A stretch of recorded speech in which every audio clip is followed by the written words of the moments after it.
जळगाव जिल्ह्यामध्ये एकीकडे पेट्रोल आणि डिझेलचा तुटवडा जाणवत असताना दुसरीकडे एकाच महिन्यामध्ये जवळपास तिसऱ्यांदा जे आहे पेट्रोल डिझेलच्या दरात वाढ झालेली आहे।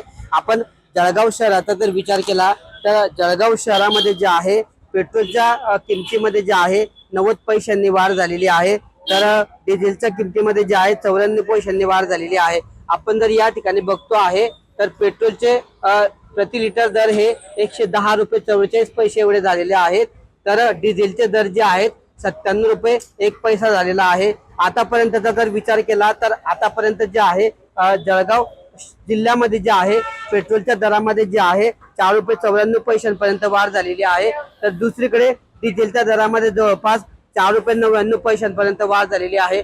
अशा पद्धतीने एकंदरीतच आतापर्यंत 5 रुपयापर्यंत आपण म्हणू शकतो की पेट्रोल आणि डिझेलच्या दरामध्ये वाढ झालेली आहे। आपण या ठिकाणी बघतो आहे की हे डिझेलचे दर आहेत आणि डिझेलचे दर जे आहेत 97 रुपये 1 पैसा असे झालेले आहेत, आणि दुसरीकडे आपण पेट्रोल बघतो आहे तर पेट्रोलचे दर जे आहेत 110 रुपये 44 पैसे झालेले आहे अशा पद्धतीने। आणि दुसरीकडे ते स्पीड पेट्रोल आहे त्याचे दर जे आहे प्रति लिटर 119 रुपये 56 पैशांपर्यंत पोहोचलेले आहे। त्यामुळे अशा पद्धतीने आता एकंदरीत जे आहे पेट्रोल डिझेलचा तुटवडा जाणवत असताना दुसरीकडे आता पेट्रोल डिझेलच्या किमतीमध्ये वाढ होत असल्याने नागरिकांना जे आहे मोठ्या अडचणींचा सामना करावा लागत असल्याचं पाहायला मिळत आहे। पेट्रोल पंपांवर अद्यापही जे आहे नागरिकांची गर्दी होताना पाहायला मिळते आहे, वाहनांच्या रांगा लागत असल्याचं पाहायला मिळतंय। काही नागरिकांशी बोलूयात आपण। तर काय सांगणार, तिसऱ्यांदा पेट्रोल मध्ये वाढ झालेली आहे, कशा पद्धतीने पाहता तुम्ही वाढीकडे? सर, तिसऱ्यांदा पेट्रोलच्या किमतीत वाढ झाली, कसं पाहताय? वाढ झाली, तिसऱ्यांदा वाढ झाली, आता 5 रुपयापर्यंत वाढलंय पेट्रोल, परवडतंय का तुम्हाला?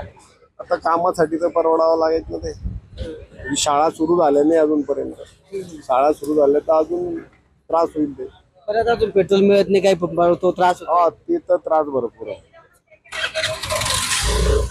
काही वाहनधारक आहे, काय परवडतंय का पेट्रोल टाकणं आपल्याला? नाही सर, 5 रुपयापर्यंत वाढले आतापर्यंत, तिसऱ्यांदा वाढ झालेली आहे। नाही परवडते। काय त्रास होतोय? ते महागाई जास्त झाली म्हणून। अच्छा, आणि दुसरीकडे पेट्रोल मिळतंय का तुम्हाला? नाही, व्यवस्थित पेट्रोल नाही, वेळेवर पेट्रोल नाही मिळत आणि वेळेवर कामावर जाऊ शकत नाही पुढे।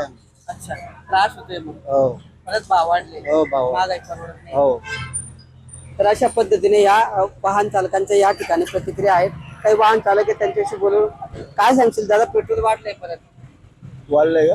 हा, आता तिसऱ्यांदा वाढ झाली, जवळपास 5 रुपयापर्यंत वाढलंय, परवडतंय का पेट्रोल टाकणं? पेट्रोल तर परवडत नाही, पण कमी व्हायला पाहिजे पेट्रोल आमची। अच्छा, मिळतंय का पेट्रोल?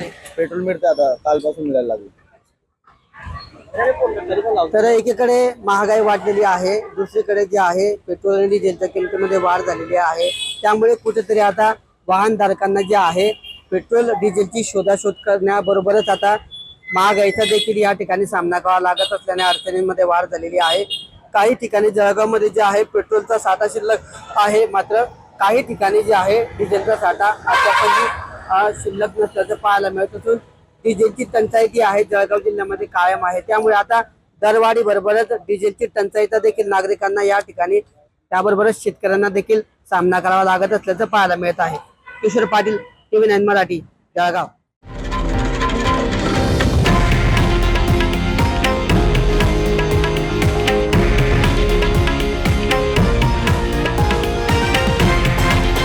हे आहे देशातील नंबर 1 न्यूज नेटवर्क आणि आपण पाहत आहात TV9 मराठी, एकमेव।